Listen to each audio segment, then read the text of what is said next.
Last year I built a wildlife pond and I've had some followers ask how it's doing. So let's find out. Welcome to Grey Matters.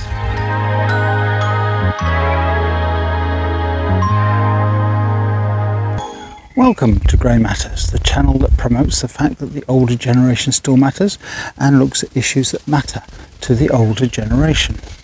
If you enjoy our content, please like, subscribe and smash that button for notifications.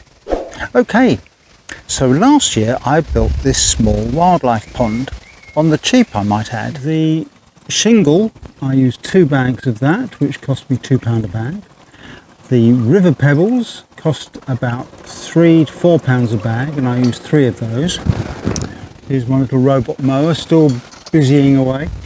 The liner was £20, and the plants were about £40. As you've just heard, the most expensive outlay was the planting. And when it came to the marginal plants, I hadn't properly thought through my cunning plan. Firstly, the whole pond is lined, which meant I couldn't physically plant out the marginals without cutting through the liner, and that would have been disastrous. So it meant I'd have to plant them in their containers. And that leads me to the second problem. I hadn't allowed enough space in my design for shelving wide enough to take the plants in their containers.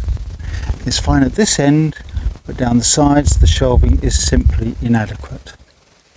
However, the plants I have here are doing well, the marsh marigold in particular, and these guys are well established. Don't ask me what they are though, because I haven't got a clue.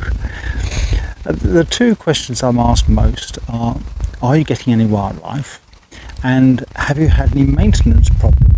And the answer to both those is yes. Let's start with the wildlife.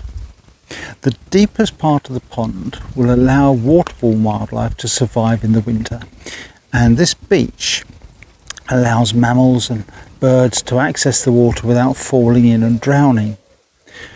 Blue tits, robins, magpies, pigeons, blackbirds, rooks and a duck have all been frequenting the pond for their daily wash and brush ups.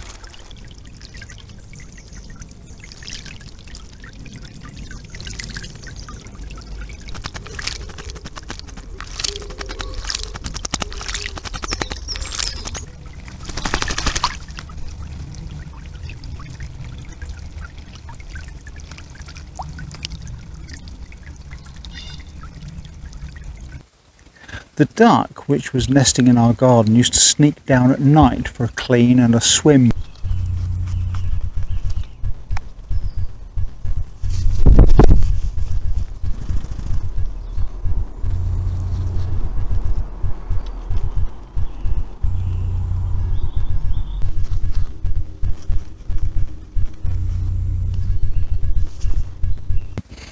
Dragonflies are about, and as they like perching, this stick will help give them somewhere to stop and rest a while. So far though, no frogs, foxes, hedgehogs or rabbits, but the pond is only 9 months old, so there's plenty of time. As for maintenance, well, I've installed a solar powered fountain, and that helps to oxygenate the water, but that's had its own problems, coping with the algae that keeps blocking its filter. We've had 2 types to contend with: green, that turns the water cloudy and green, and blanket weed. This is horrible stuff. It covers everything, wraps around the pond parts, basically strangling them. Some enthusiasts advise leaving it as it provides cover for waterborne wildlife, but I don't want it to dominate this small pond.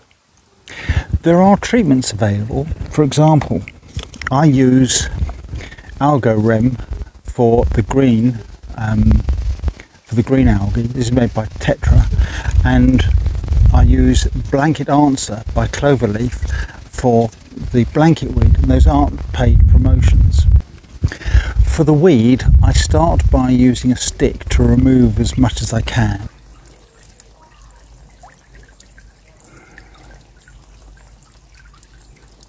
And then I mix the treatment with pond water and pour it over everything, and I mean everything.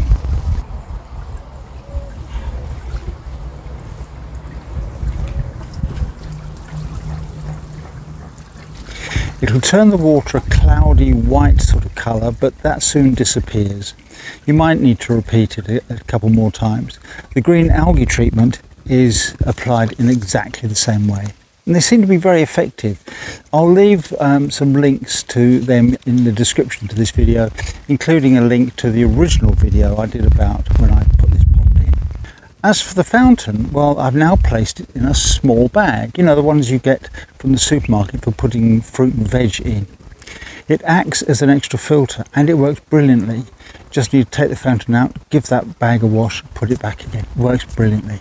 So that's basically my update. If you've got a wildlife pond, do let me know how it's doing. We can always exchange ideas. I like to learn from other people. And we always value your comments, observations and questions. And if you've enjoyed this edition, please consider subscribing and don't forget to hit that like button. In the meantime, thank you for watching and I'll see you next time on Grey Matters. Until then, it's bye for now.